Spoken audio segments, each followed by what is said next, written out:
যোগী আদিত্যনাথ তিনি একদিকে স্বামী বিবেকানন্দ এবং অন্যদিকে নেতাজি সুভাষচন্দ্র বসুর মধ্যে গুলিয়ে ফেললেন। পুরুলিয়ার জয়পুরে নির্বাচনী প্রচার সভা ছিল, সেখানে গিয়ে তিনি বলছেন স্বামী বিবেকানন্দ বলেছিলেন তোমরা আমাদের রক্ত দাও, আমি তোমাদের স্বাধীনতা দেব। দেখুন একবার।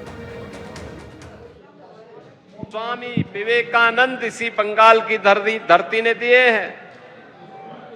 स्वामी विवेकानंद ने कहा था तुम मुझे खून दो मैं तुम्हें आजादी दूंगा। बहनों और भाइयों, नेताजी का यह उद्घोष भारत की आजादी का मंत्र बन गया था। स्वामी विवेकानंद इसी धरा की देन है। स्वामी विवेकानंद ने वैश्विक मंच पर हम सब भारतीयों को गौरव की अनुभूति कराने वाला उद्घोष किया था कि गर्व से कहो हम हिंदू हैं।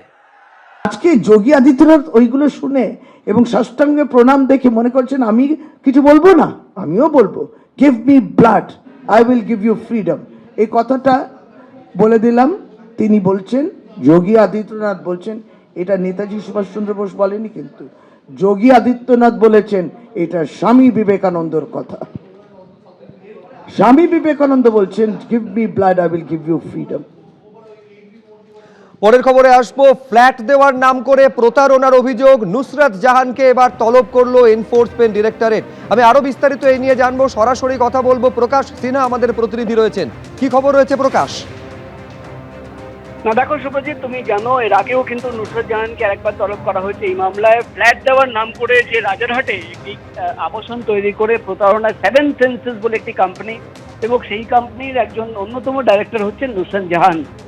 ইডি সূত্রের খবর, গত কয়েক মাস ধরে তদন্ত করে বেশ কিছু নতুন তথ্য সামনে এসছে এবং সেই জন্যই আবার নুসরাত জাহানকে তলব করা হয়েছে, নোটিশ পাঠানো হয়েছে। আগামী 22 তারিখ কলকাতার ইডি দপ্তরে তাকে হাজির হতে বলা হয়েছে। কিন্তু যেটা ইডি সূত্রের খবর, নুসরাত জাহান তিনি ইডি তদন্তকারী অফিসারকে জানিয়েছেন যে তিনি কলকাতার দপ্তরে আসবেন না, অর্থাৎ তিনি অনিচ্ছা প্রকাশ করেছেন। তিনি ইডির কাছে একটা প্রপোজাল দিয়েছেন যে তিনি দিল্লিতে থাকবেন এবং দিল্লির যে ইডি দপ্তর সেখানে তাকে জিজ্ঞাসাবাদ করা হোক। কিন্তু ইডির তরফে যেটা জানানো হচ্ছে যে দিল্লিতে তাকে জিজ্ঞাসাবাদ করা হবে না, যেহেতু কলকাতার মামলা, কলকাতার তদন্ত এবং কলকাতায় তদন্তকারী অফিসার থাকবেন, তাই আগামী 22 তারিখ নুসরাত জাহানকে কলকাতার ইডি দপ্তরে আসতে হবে। সব মিলিয়ে আবার সেই ফ্ল্যাট প্রতারণা মামলা এবং নুসরাত জাহানকে একেবারে ধন্যবাদ প্রকাশ। এবিপি আনন্দ এগিয়ে থাকে, এগিয়ে রাখে।